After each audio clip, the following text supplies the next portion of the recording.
This is the view of our storm today.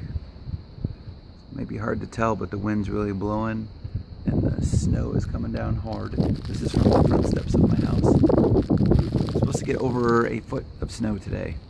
Originally they thought even 18 inches, but might be less, I don't know. Big storm.